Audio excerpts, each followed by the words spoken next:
propose à présent d'écouter Monsieur Laurent Wauquiez, président de la région Auvergne-Rhône-Alpes, région qui accueille ses 4e assises de la décentralisation, de la coopération décentralisée, région haute. Merci, monsieur.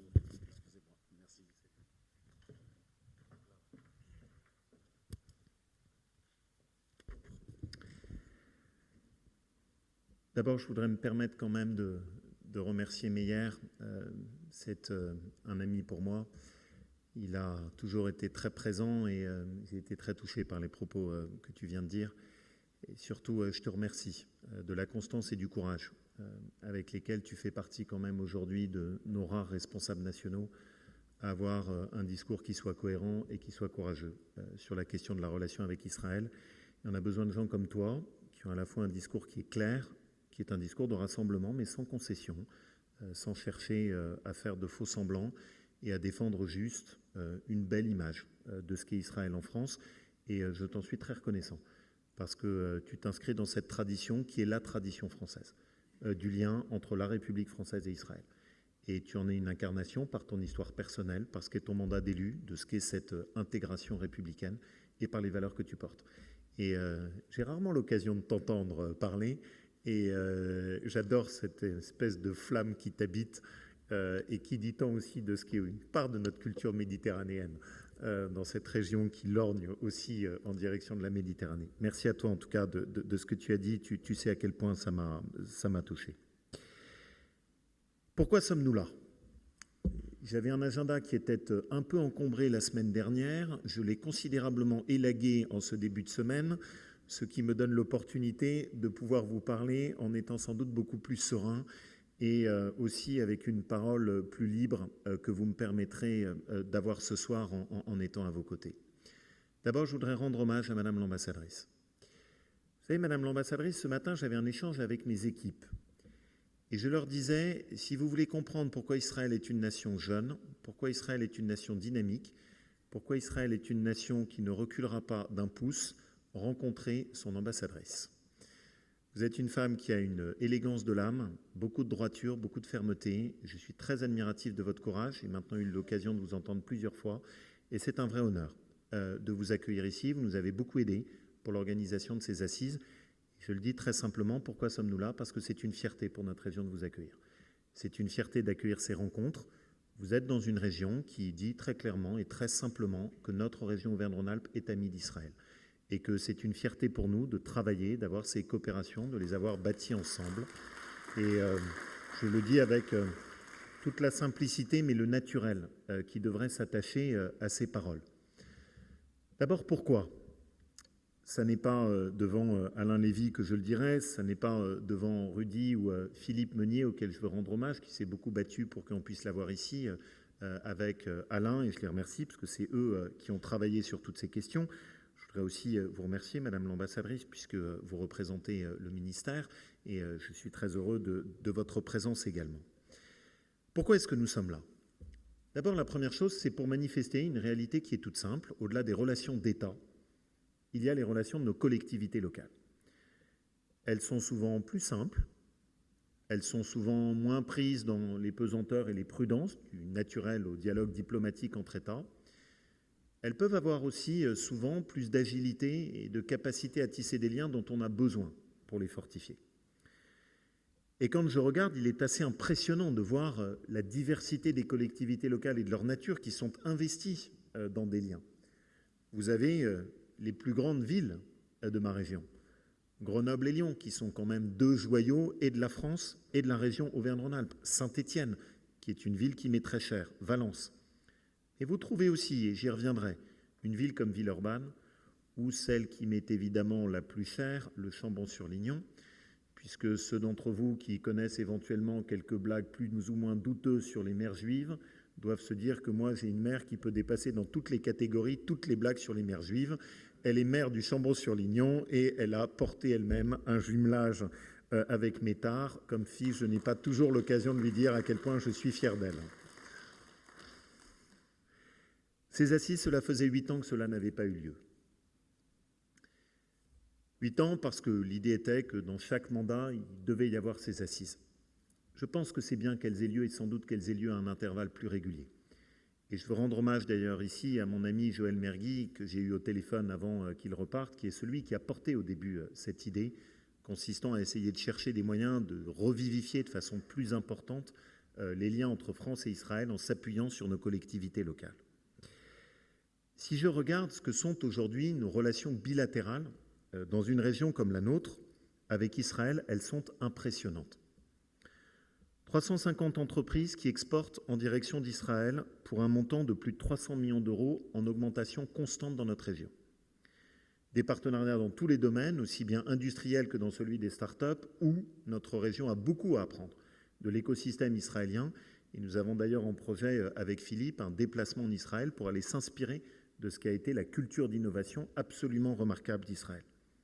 Plusieurs entreprises israéliennes, et parmi les meilleures, qui sont présentes dans notre région. Je pense notamment à Château d'Eau, à Raffin Médical ou à Alibert Sanitaire.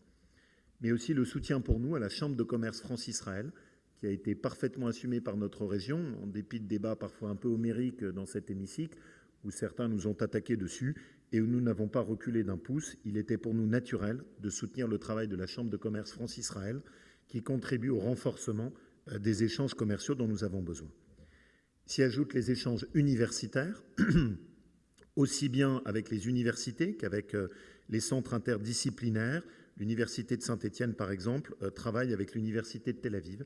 Et nous avons assumé une politique très offensive de développement du financement, de mobilité d'étudiants en Israël, qui était peu soutenue jusque-là et qui est en augmentation constante pour faire en sorte que nous puissions avoir le plus d'étudiants de notre région qui vont découvrir la qualité de l'enseignement et de la formation en Israël. S'y ajoutent bien entendu les échanges culturels. Nous avons récemment financé un projet porté par le Centre de chorégraphie nationale de Rieux-la-Pape, un projet culturel qui était avec une troupe de jeunes danseurs israéliens.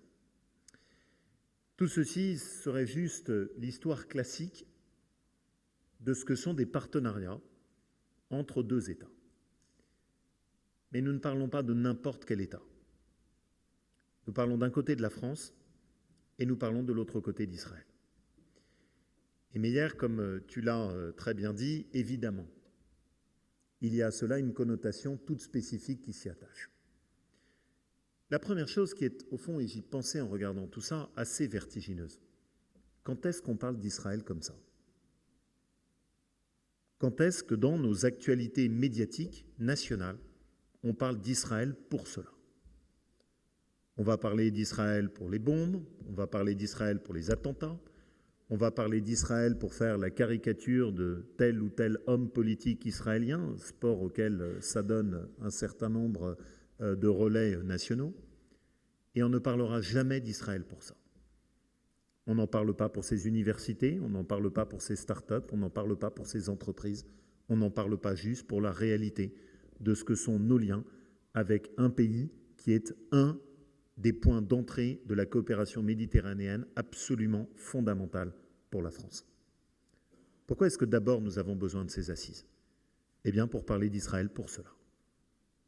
Et que l'on assume de dire que Israël c'est tout autre chose que juste bien souvent les raccourcis qui en sont faits. J'ai une grand-mère qui était très admiratrice d'Israël.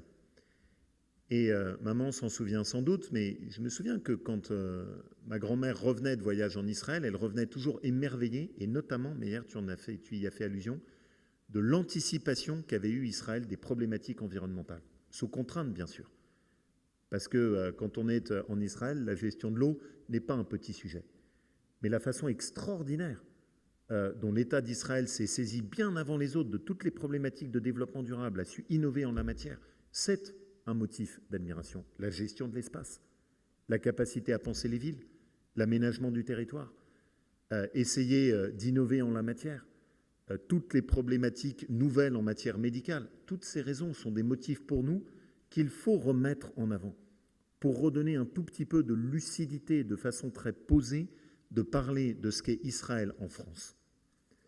Pourquoi est-ce qu'ensuite cette raison est absolument essentielle ?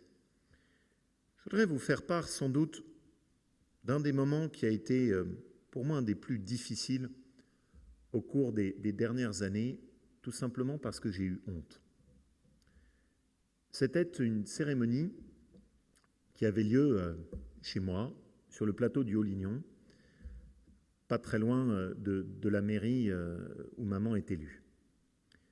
C'était une cérémonie qui aurait dû être une cérémonie empreinte de dignité, qui était une commémoration de l'histoire, tournée en même temps vers l'avenir.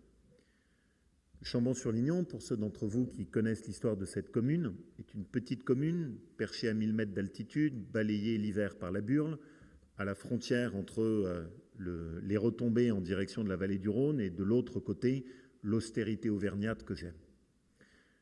Cette commune aurait pu passer à l'écart de la guerre tranquillement, mais les habitants qui étaient là, habités sans doute tout à la fois par la formation protestante, par une culture de méfiance par rapport à l'État central, aussi par un sentiment instinctif de ce qui est juste ou injuste, des gens parfois très modestes dès le début de la guerre.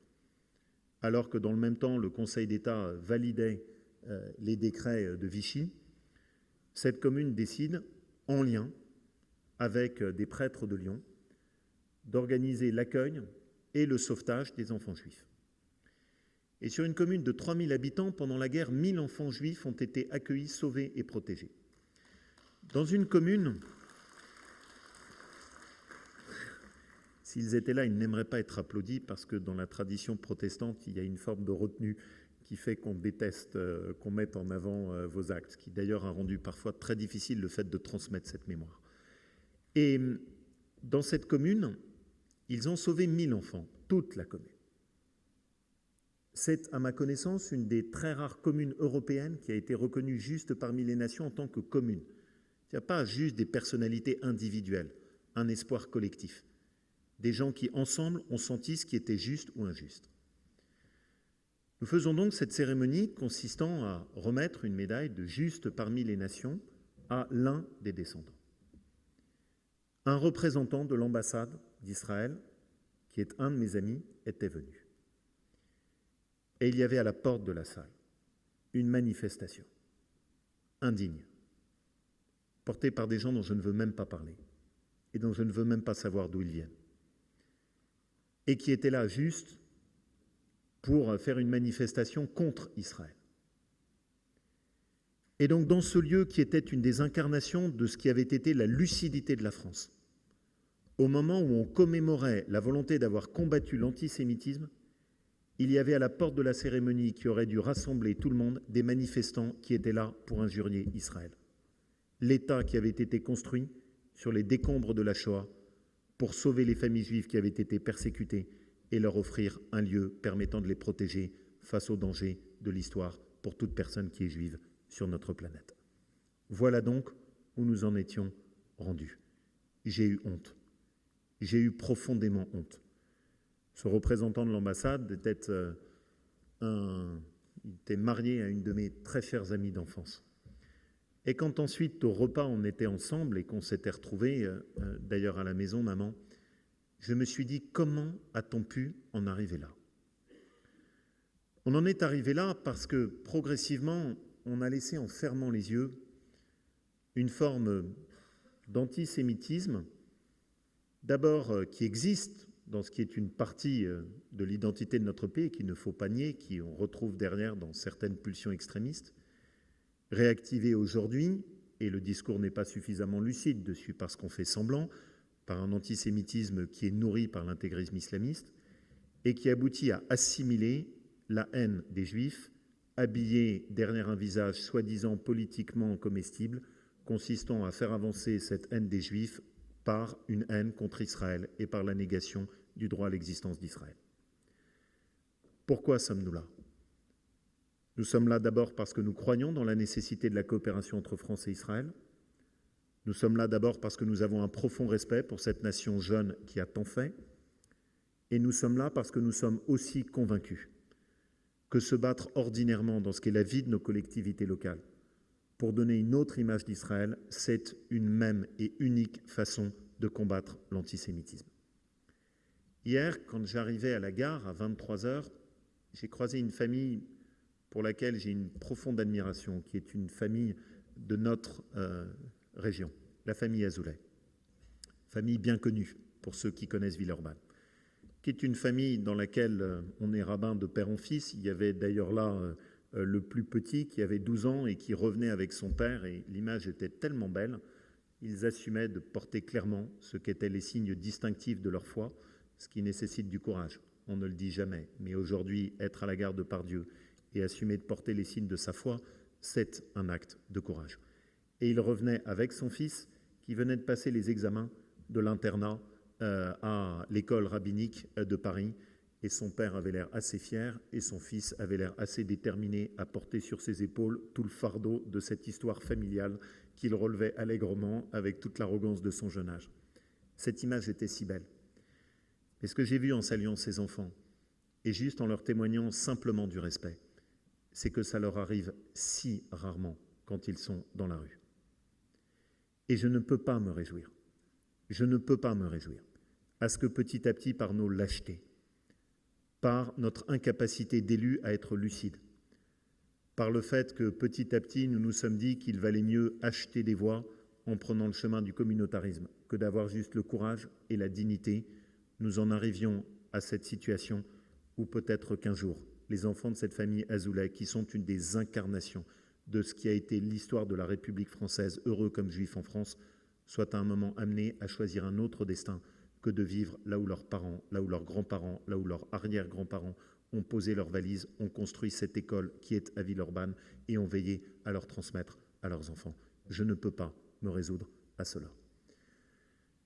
J'ai été amené à réfléchir à ça quand je suis allé à l'école de Toulouse, à l'école Hors-Torah.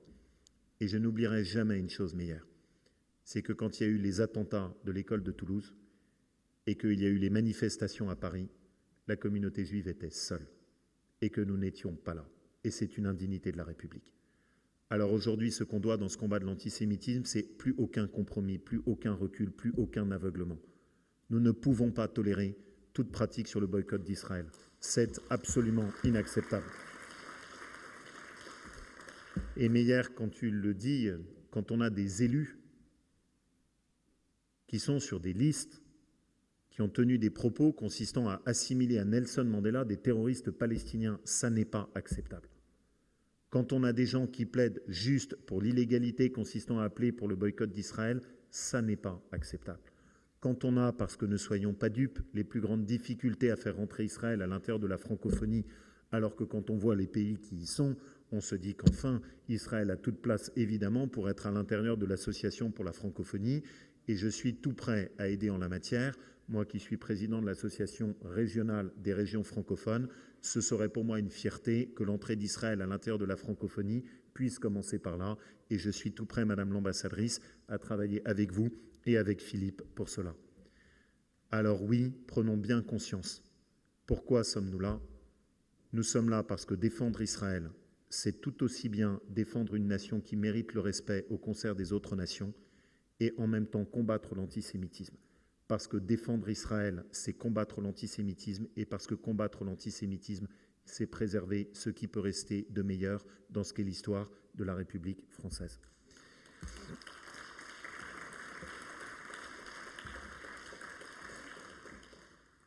Je voudrais maintenant conclure par un psaume.